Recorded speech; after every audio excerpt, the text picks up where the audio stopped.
we all know and we all perceive Kристиану Диору in a very specific way, the heritage, the first 10 years, in a very specific way. But I think it's only because of the history and always going back and looking back that you recognize the shape so well and that you take it as something very easy until you really start to investigate how it's constructed and how it's made and how it's shaped up.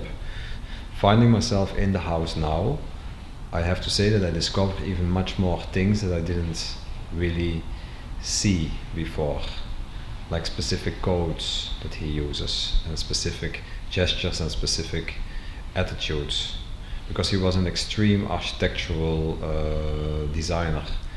And besides that, I think it's all about re-adapting the attitude and reshaping the psychology more in link to our world right now and how women live their lives these days.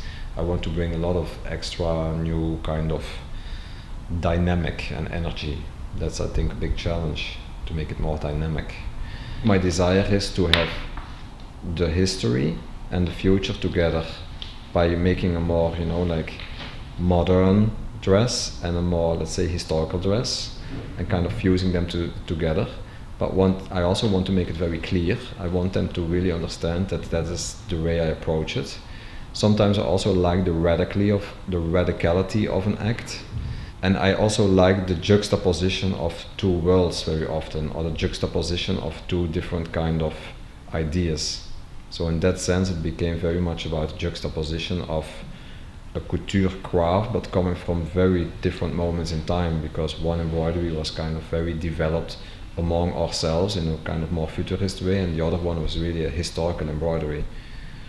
I think it's also an attitude gesture, what we did with some of the couture dresses. Like there were several that we cut off on a kind of top mini dress length to be worn with the pants, so that the whole attitude changed, and there comes a whole different dynamic and a whole different energy. The girl can just move very easily, hands in the pockets, whatever.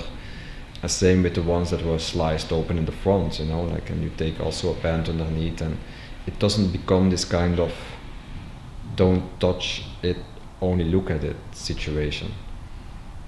So it's an attitude thing. It's an attitude gesture, I think.